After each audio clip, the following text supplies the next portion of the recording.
우리가 디도라는 인물에 대해서 자주 다루지는 않았을 것입니다. 디도가 누구인지 모르시는 분이 혹시 계실지도 모르겠습니다. 디도서가 성경에 있습니다. 바울에게 있어서 가장 사랑스러운 그의 제자라고 할 때에 많은 사람들이 디모데라고 생각합니다. 저도 그렇게 생각합니다. 그렇다면 그 다음으로 바울이 아끼는 제자가 누구일까라고 할 때에 저는 디도라고 생각을 합니다. 바울이 디도서 1장 4절 말씀에서 디도를 무엇라고 설명합니까? 바울은 디도를 참된 아들로 소개하고 있습니다.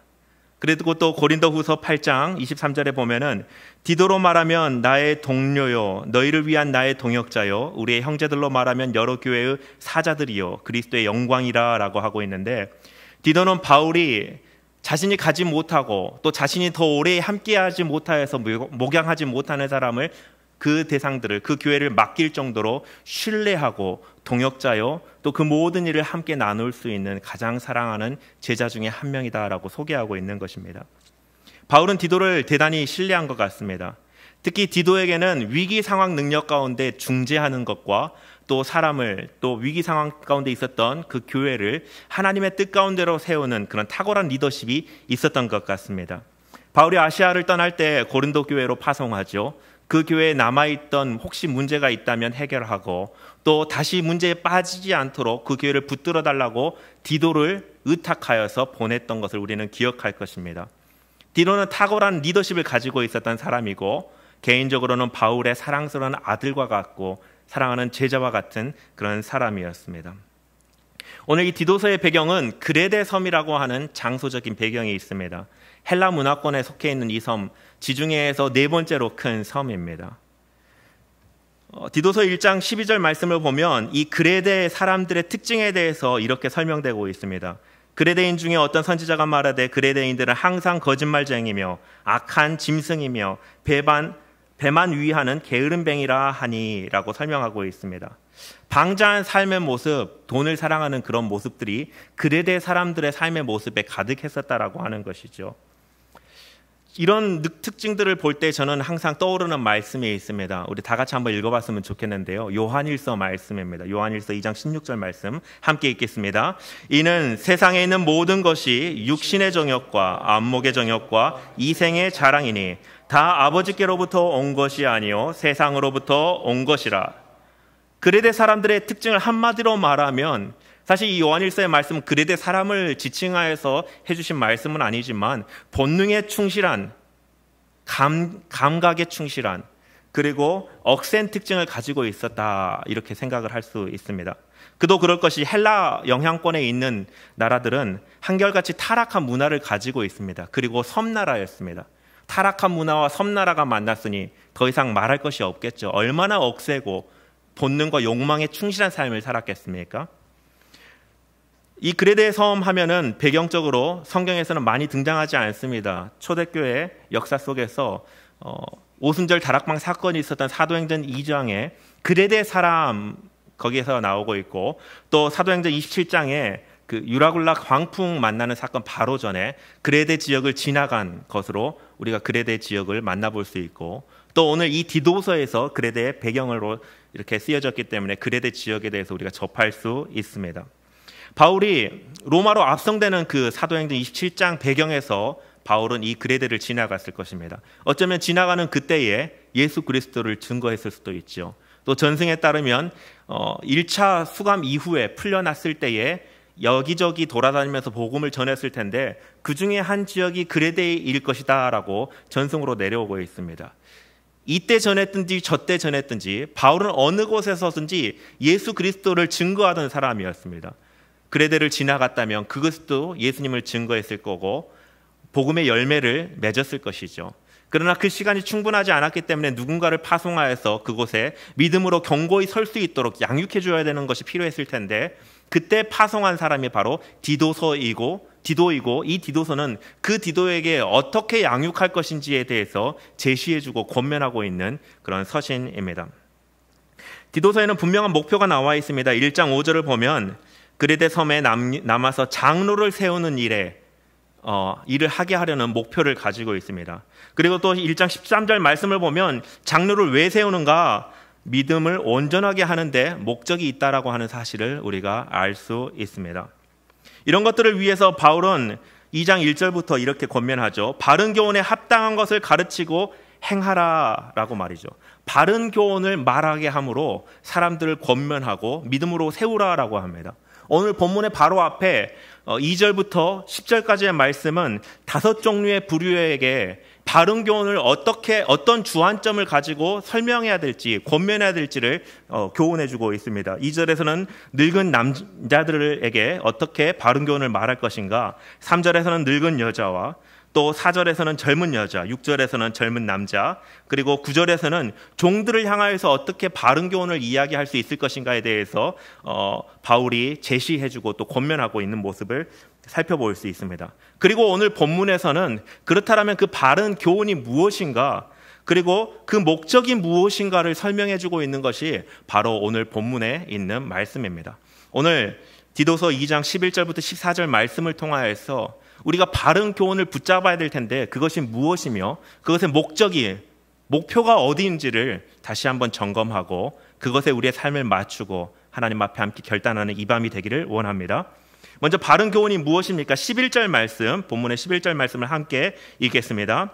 모든 사람에게 구원을 주시는 하나님의 은혜가 나타나.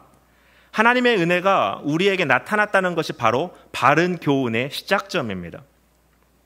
하나님의 은혜 어떻게 나타납니까? 무엇으로 나타납니까? 구원을 베푸시는 하나님의 은혜로 우리 가운데 나타납니다. 구원은 우리가 쟁취하는 것이 아닙니다. 하나님이 우리에게 은혜로 주시는 것입니다.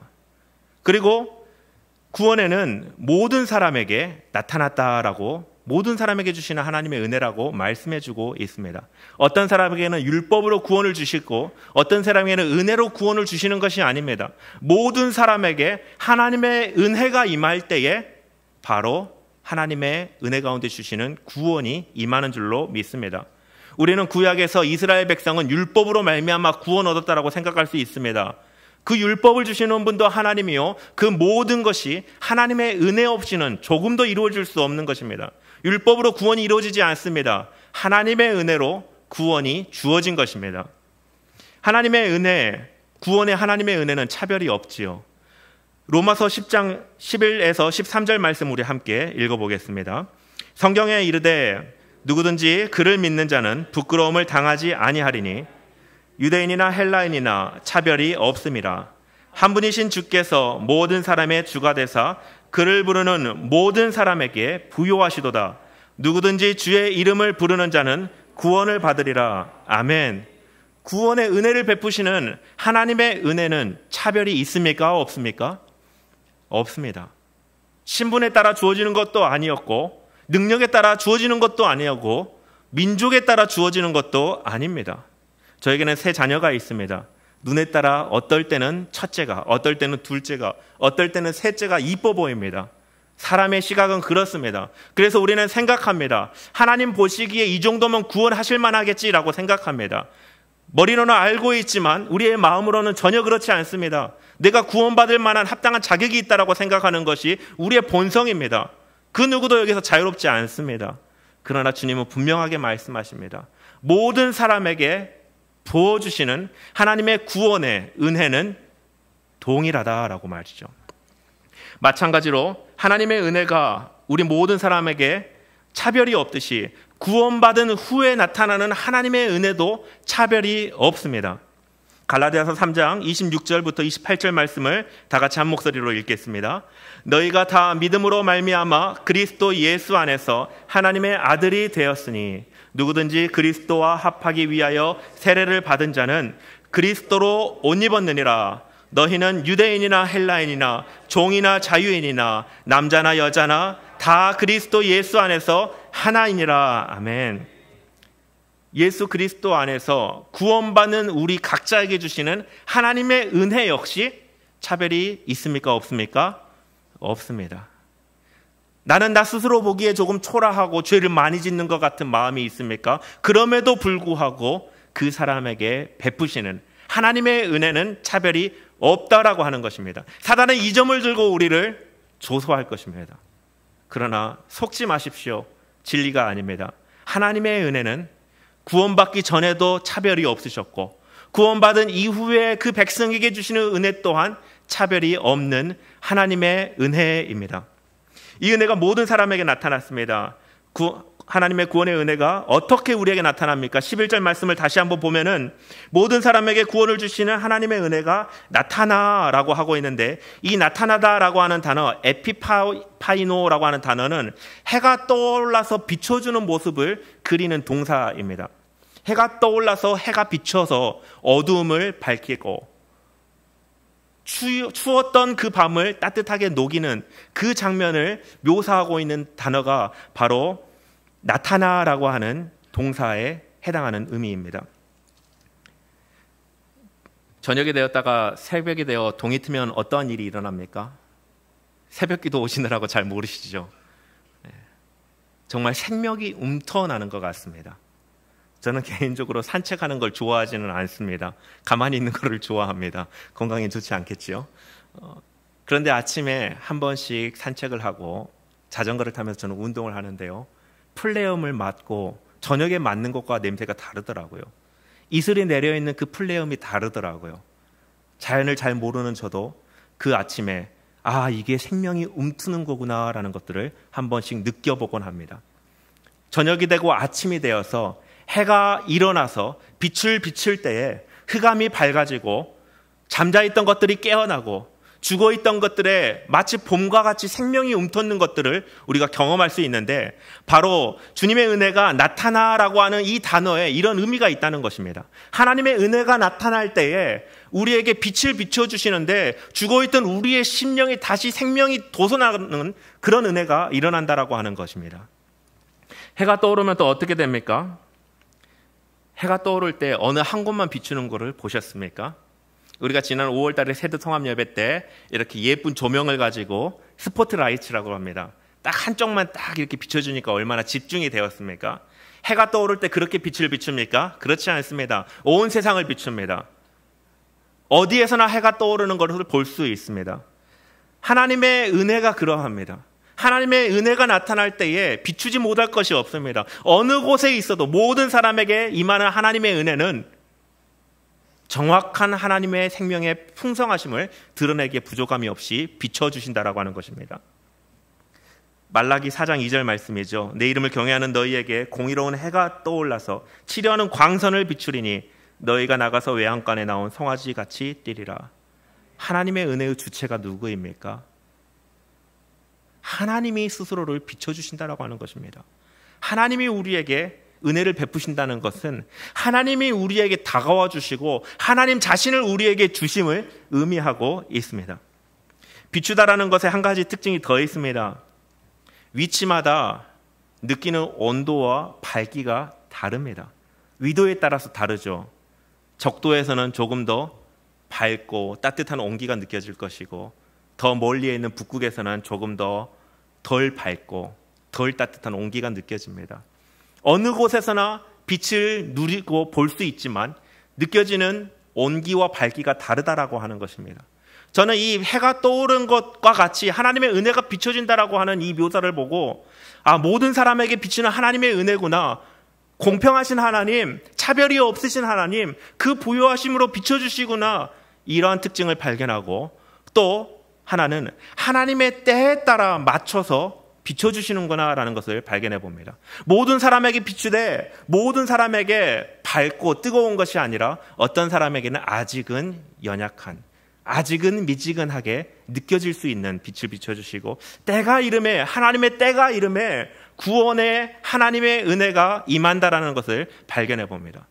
이러한 특징을 통하여서 이 나타나다 이 동사 하나를 통하여서 하나님의 구원하시는 은혜는 전적으로 하나님의 주권에 의해서 우리에게 하나님의 방법과 계획과 기뻐하심에 따라 비춰주는 것이 바로 하나님의 은혜이구나라는 사실을 깨닫게 되었습니다.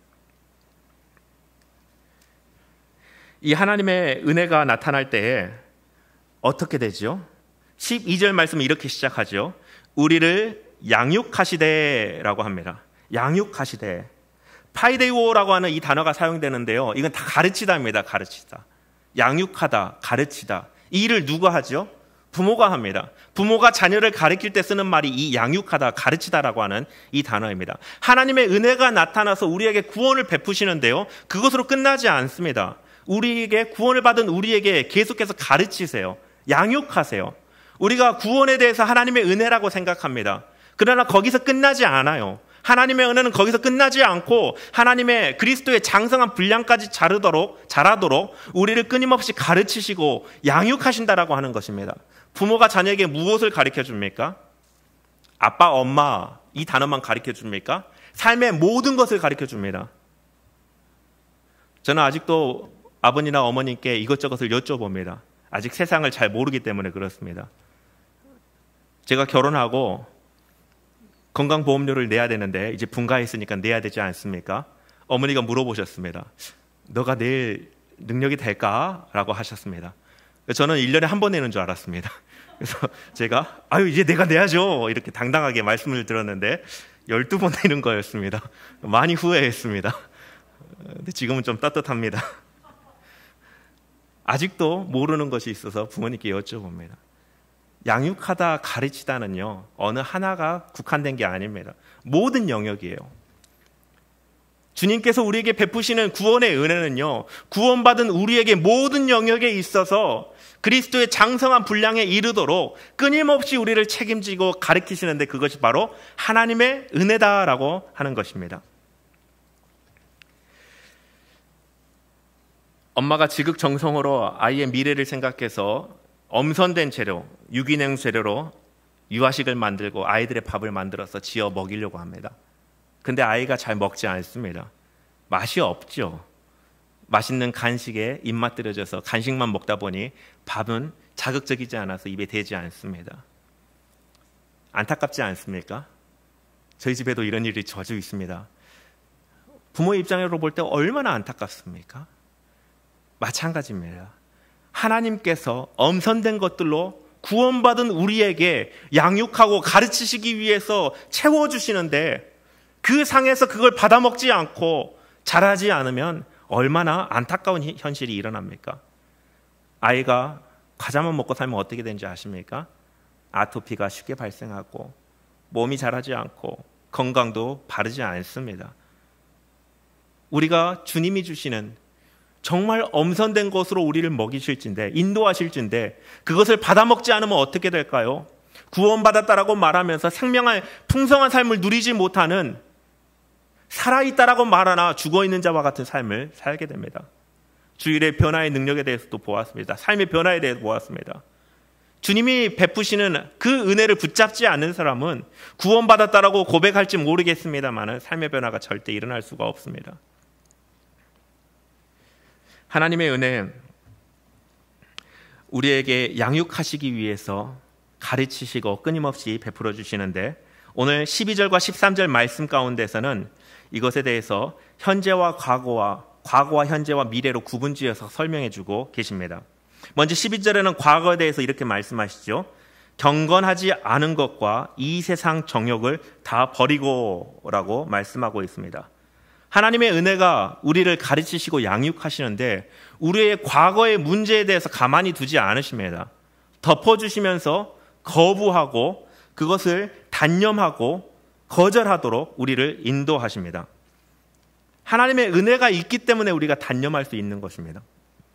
제가 어릴 때에 과학상자라고 하는 장난감을 가지고 많이 놀았습니다. 앵글 하면은 무엇인지 아시죠? 앵글로 선반도 만들고 이렇게 만들지 않습니까? 그걸 조그맣게 만들어서 아이들이 가지고 놀 수 있게 만들어 놓은 겁니다. 그걸로 저도 처음에는 삼촌이 만드는 앵글을 만들어서 선반도 만들어 보았습니다. 어설펐겠죠. 나중에 조금 더 시간이 지나서 그걸로 자동차를 만들었습니다. 대단해 보이지만 되게 허접합니다. 근데 거기에 모터를 달아놓고 배터리로 선을 연결해서 버튼을 누르면 앞으로 가고 또 반대 버튼을 누르면 뒤로 가고 하는 아주 신기한 장난감을 제가 만들었습니다. 하루하루 지나갈수록 어떻게 하면 이걸 더 잘 갈게 할까 연구하고 더 다듬고 그랬습니다. 그런데 어느 순간 제 삼촌께서, 아버지인지 삼촌인지 잘 기억이 나지 않습니다.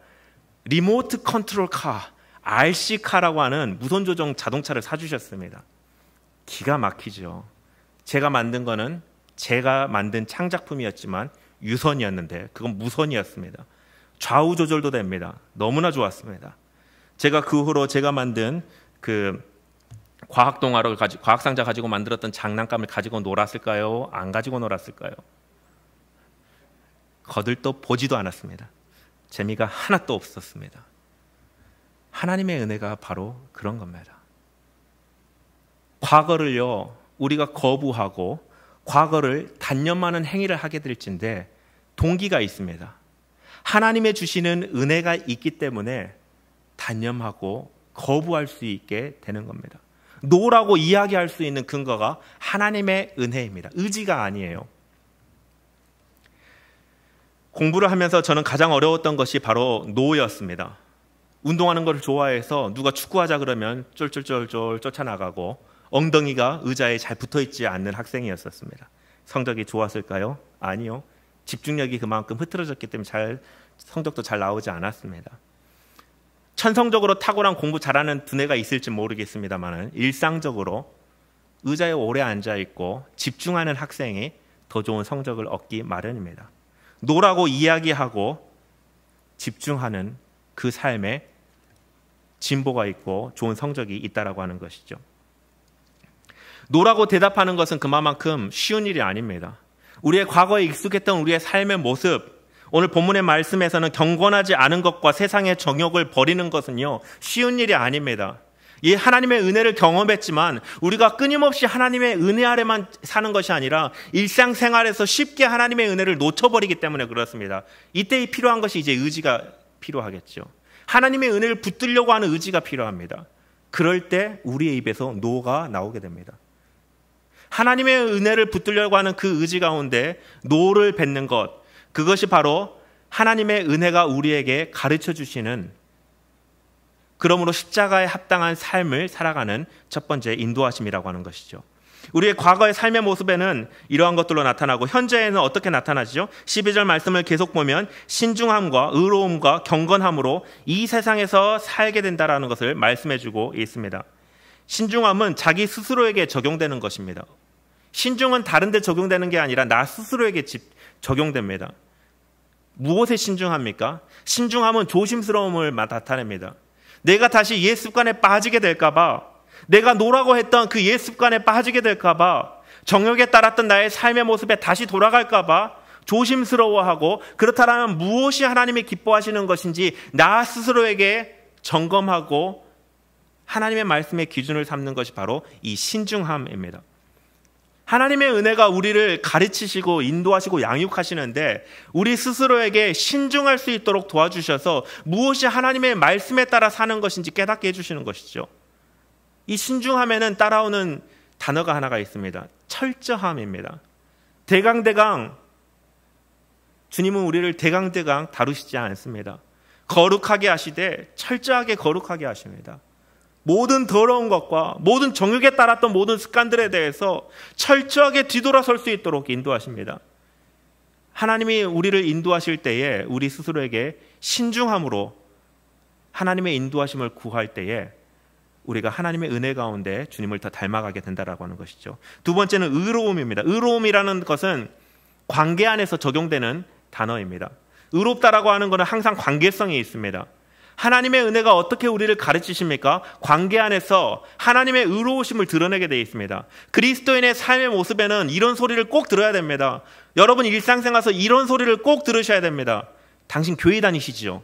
저 그럴 줄 알았습니다. 이 소리를 들으셔야 됩니다. 관계 안에서 주님이 그렇게 우리를 인도하십니다.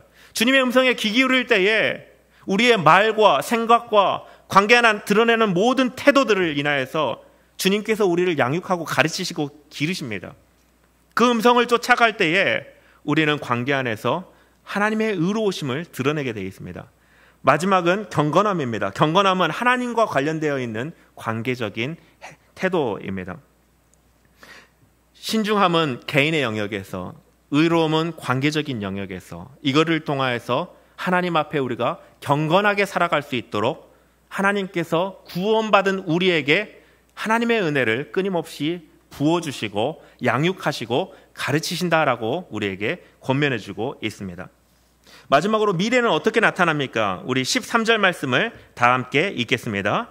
복스러운 소망과 우리의 크신 하나님 구주 예수 그리스도의 영광이 나타나심을 기다리게 하셨으니, 미래는 다시 오실 예수 그리스도를 기다리게 함으로 하나님의 은혜가 우리에게 나타나게 됩니다.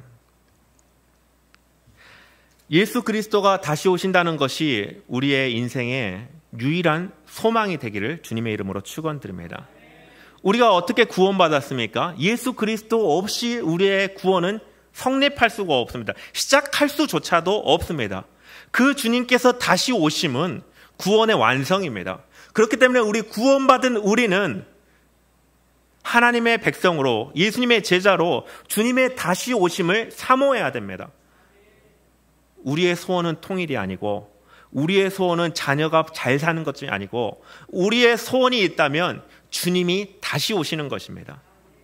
우리의 간구할 기도의 제목이 있죠. 얼마나 우리의 마음속에 간절한 것들이 많이 있습니까?